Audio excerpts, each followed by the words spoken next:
Max Nichols, sponsored by Innova Champion Discs and Voodoo Bags. PDJ number 21870. Hi, I'm Super from Legacy Disc, sponsored professional disc golfer.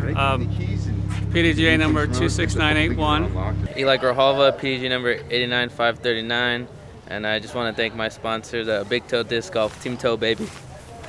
Hello, I'm Eric Malone. I end up filming the 2017 Sylmar Open, and I'm here with my buddy Tas Szemeredi, who played the round, and he's going to give us a little perspective on some of these holes. All right, what's happening, everyone? Hole one, we got Steve Rico teeing off. Now, for those of you who are familiar with the Sylmar Open, this is a third round. Everything's in short. There's a few not quite in short, but mostly it's shorter than everything previously played. Yeah, and the rounds get shorter as you play it. The first round's really long.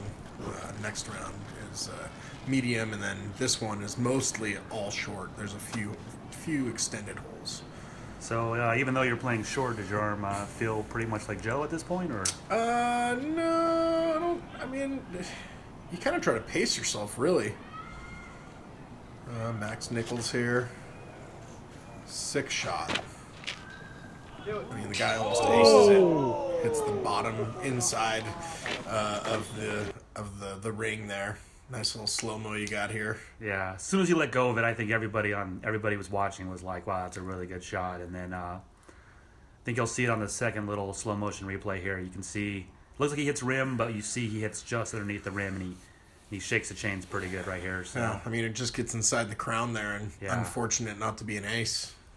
Yeah, which would have been my best shot ever taken. Just still missed. Pretty sick, man. Missed. Pretty sick. Way to catch that on film, man. Yeah, actually, he turned around and looked at me. He's like, "Is the camera on?" And I was like, "No, I'm sorry." So this is Eli Grijalva. He's actually quite a good player, a young guy. I feel bad because he told me I made him a little nervous with the camera, but he played pretty well. So he's super. Throwing a putter, I believe. Maybe it's his ghost, but I think he threw his hunter a lot this round. So. Rico with the bird. That's what he does. Yep. He's got a little lump going there. Yeah, he said his ankle swelled up a little bit in between the break from the second round to the third round. There's a 2-hour break, I believe. So. Yep. Yeah. Right, lunch break after the second round. Yeah, back-to-back first, second rounds, and then a lunch break. And I think he said it was feeling okay until he kind of sat down and swelled up on him a little bit, but. Star frame. Yep. First hole star frame. As it should be for the pros. Second hole here. I guess this is a short position. This one doesn't have anything really long, but this is probably the trickiest shot through the trees. Right. Most trees there. Yeah. Steve going with the, which is like I'd say the outside forehand for a righty. Yeah, I don't see too many people take that route. That's the lefties. That's the route I usually take right there. Right down the middle, little Anheuser, using the super stable. And then super fairway. With the, I don't know what this is, but I've seen him in doubles rounds on Sunday. I've seen him put it pretty close to the basket from there. So. I mean, look, I didn't even think he went that far, but. No, he blasted it past it there. When he throws forehand especially, he puts some juice on those tosses. Super for bird. Negative. So these are the upper park courses. There's only 3 holes and actually 4 you tee off in this park section. Nice birdie. And then you move down to the lower end of the course where it's a lot more hilly and a little more dirts and rocks. Good little straddle there around the tree. As you see, as we get down, unfortunately, there was a lot of trees cut out from the lower section. Nice save. So it's a little more wide open than it used to be, but it's still a pretty fun place to play. So even with 150 plus 160 trees taken out. So. A lot of trees taken out, man. A lot of trees.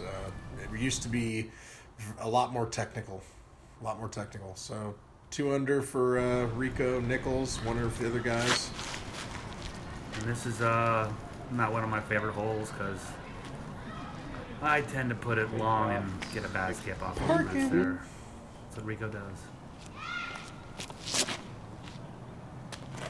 So, I mean, as you can see, there you go. Max hits one of those guardian Palm trees there down the middle.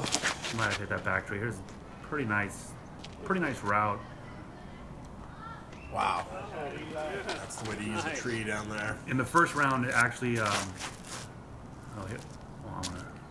I believe is a pretty sweet kick from Super, because he missed that pretty bad. But well, as you can see, there's a lot of park up here. But below this, the pin's actually about 20 feet further down the hill, and it really makes a tough throw, because as you can see down here, yeah, there's quite a slope there on the hill. A lot of roots, and so you can get a bad roll away. This is a bit of a death putt here for these guys. Yeah. Doesn't look like it necessarily, but it's there. I think that's what was on your guy's mind right there. So wind did pick up just before he threw too. So, but I think he was thinking about not missing it. Nice birdie there for Stevie. So number 4 normally plays, coming up here is the 4th hole. And normally we would tee off from the longer position. You're getting a view from below here from below. That's the only Mando in play from the short pin position. You have to be left of that tree. But these 2 guardian trees, if you shoot from behind the sidewalk, you have to go through that gap. Right, not so much of a big deal here. No.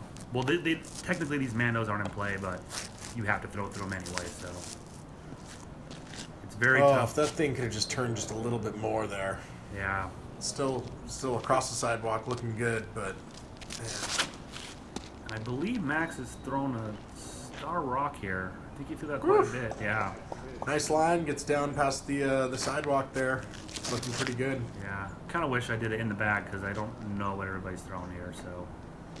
Good little flick again with the wind picking up, and things can fade out on you pretty quickly. And all around this course, the sidewalk runs around, and the sidewalk's treated as a river. So anytime you're on the sidewalk, you're considered out of bounds. Good run there from Steve. Yeah, it's a little more downhill than it looks like on the video, so that's a tough putt. Oh, and here we were visited by a little friend. It's hard to see in slow motion, but there's a little gardener snake, I believe, here that crawls up to the fence. There he is. He's moving. So, wish I was quicker and got a better video of that, because he came across the whole fairway and I just missed him. Actually, a Super who pointed it out to me. We went running over there looking at him. What's funny is Rico said that was the first time he's ever seen a snake on this course. Wow, and there's rattlesnake signs all over the place. Nice birdie there from Max. I've never seen rattlesnakes, but I've seen little gardener snakes like that before.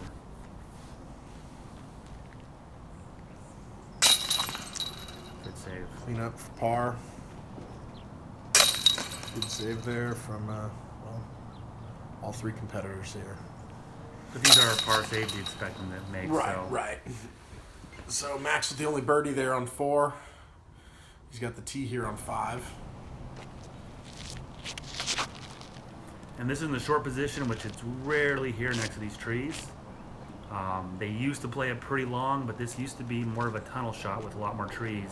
Yeah, I mean, trees used to be on mostly on the left side, but it really would change your shot coming into more of the longer holes. This hole, in this position, it's pretty much the same. If you're sidearm in here like Super, you're gonna come in pretty hard. If you can flip a little Anheuser, it depends on what the wind's looking like.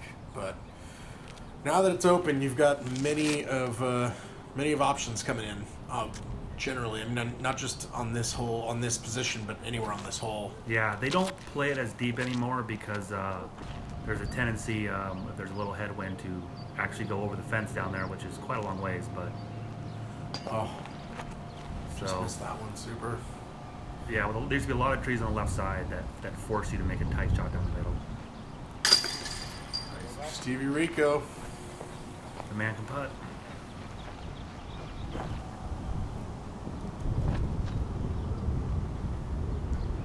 See, the wind's actually picking up pretty good here. Max's shirt flipping around, nice birdie. But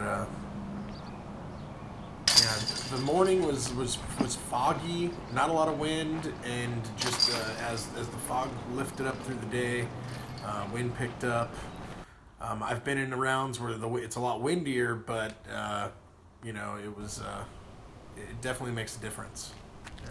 This is short position, but this is another hole I feel like where the absence of a lot of trees out here really the wind affects disc more than you think it would. Especially in this position here. Yeah. For backhand people, I see a lot of people actually flip their disc when they don't think it'll flip because there used to be a lot of trees in the back, and now it seems that it's a little more wide open and you get a little more headwind up here. This was actually funny. Everybody was making fun of Eli for throwing a Cenis, I believe. We were telling him it's not a legal disc, but they were just kidding with him. Looked like a pretty good drive, though. Yeah, he throws his putters and mid-ranges really well. He throws actually everything pretty well, so... I mean, you know, again, these are mostly shorter positions, so you're not seeing these guys pull out the big, heavy artillery. They're probably sticking to more nice putt there by Max. Yeah. Absolutely sick. You know, they're not pulling out the big rimmed 13, 14 speed drivers. You're going to see a lot of mid-ranges and putters and fairway drivers throughout this round. I believe T-Birds and Rivals were kind of the fastest choice this round. Rough. Just missed that one. Nice putt, Rico. And like I said, I feel bad because Eli told me that I made him a little nervous. So. But he's hey man, good. if you're gonna play with the big boys, you got to be ready to start seeing cameras showing up, especially as this sport's growing. Yeah, but he's young and he's pretty good. So I think I made a joke with him too that I'm like, you gotta get used to it. Yeah, for sure. So he laughed it off. Oh yeah, birdie. Nice one, Super. Well, here we come to 7, and again, absence of trees. I mean, this used to be a hallway. 20, 30 feet wide, a tunnel of trees up.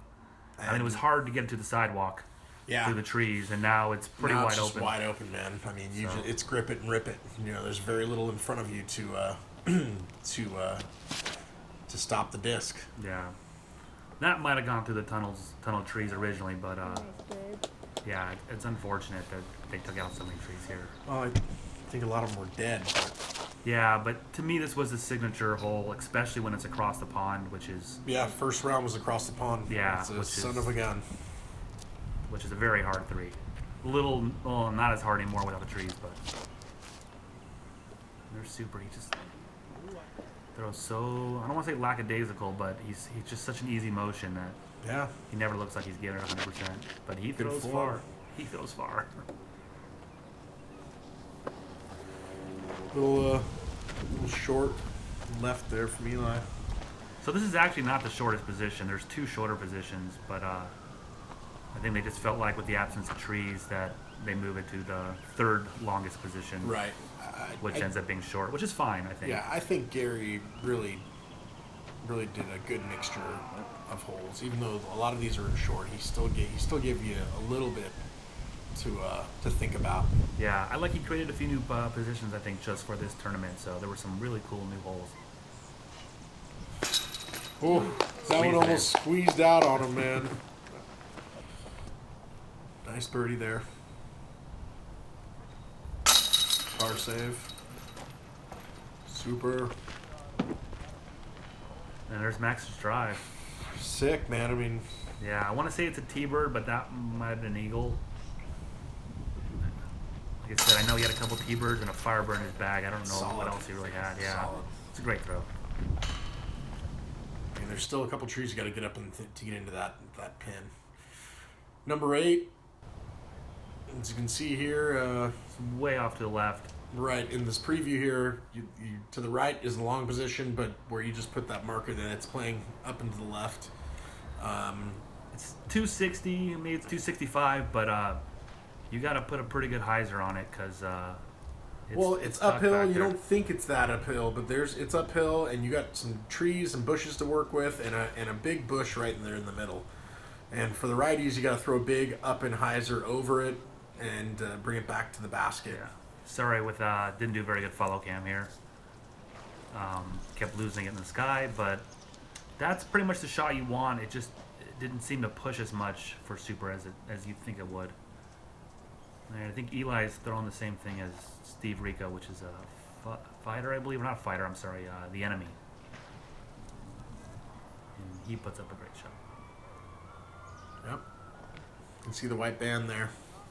That's your target.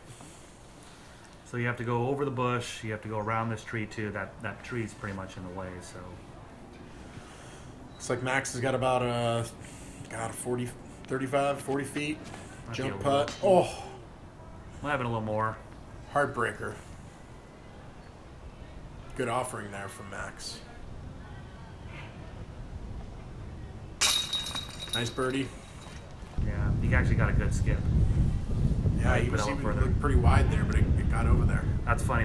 Steve had to check to make sure that was his disc after he put the marker down because him and Eli were throwing the same disc. Solid birdie there from Rico. And I believe Eli following up with the birdie as Yeah. well. Don't know where that graphic was, but guess I'll have to fix that. in post. Oh, there's another one I missed. Bummer.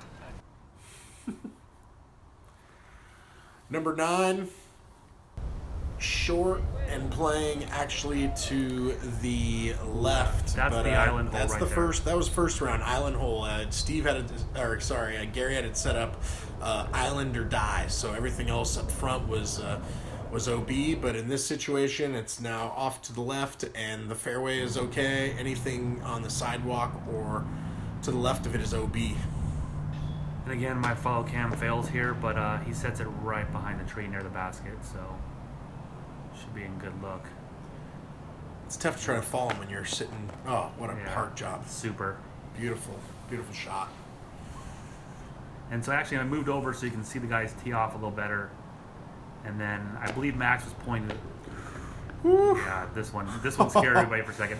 I believe Max was pointing the basket, but I thought he waved me off, and so I actually moved again. But I was trying to be as unobtrusive as possible. And for Max, this is an Anheuser working up against this. Lefty. And it was looking good too, and it just I think hit a tree and kicked back out. But he's still I believe Still has pretty a good birdie. shape. Yeah, I believe he's maybe 25. Yeah, that's still in good shape there.